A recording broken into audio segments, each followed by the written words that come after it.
Note that this elongation is not reversible, so that basically means if you take the sample out now, it would basically stays stretched.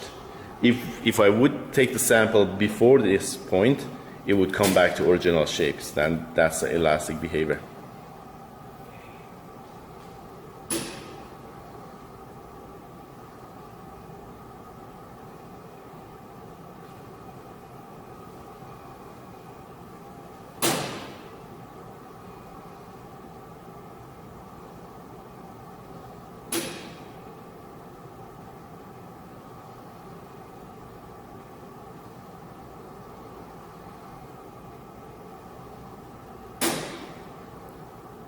Yeah, as you can see, it's really a slowing down, like very small amount of increase in load.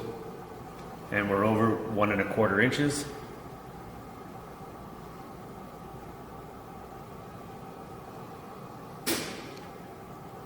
One and 3/8. Now the UTS very important point, because after that necking happens, and that's something that you can physically see a sample is being narrower as a result of a stretch, and I think we are very close to that point now. Once this load starts going down, that indicates that we already reached necking.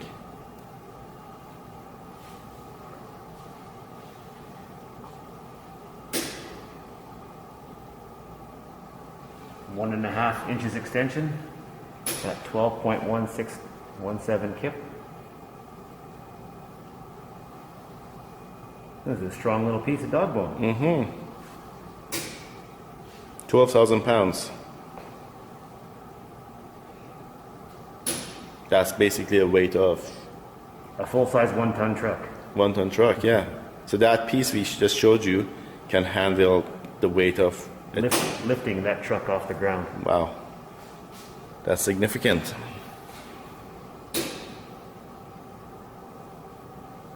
So we're still going up. Just slightly. It's starting to really flatten out. You can see that in there. Yeah. It might go a little bit higher, but... Oh, it's coming. Oh. Heard some noises and it's just jumping like crazy all of a sudden. So, and here we begin.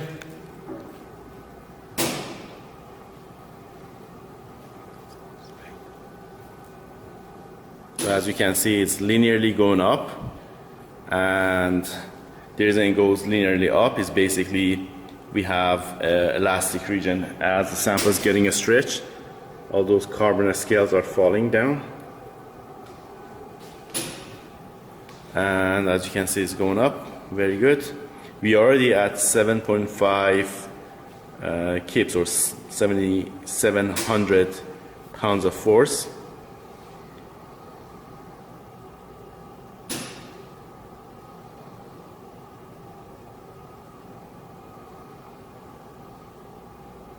That's interesting.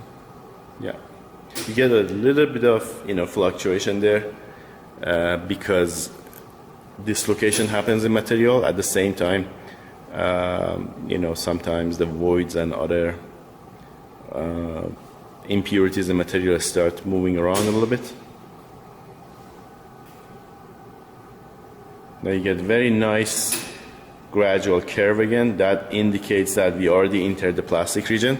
So roughly speaking, the yield happens around here, and we are moving towards the UTS. And UTS, as I mentioned, is the highest load or highest strength of a material before it fails. Now, up to this point, our material behaves elastically. That basically means if you let it go back or you release the load, it would go back to preloading number. But after this point, the material has been plastically deformed, so it would be a stretch. It would not go back to original shape.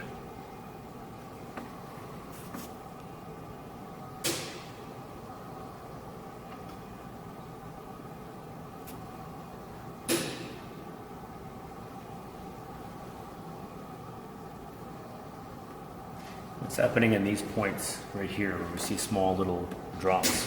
Those drops are sometimes just the machine itself.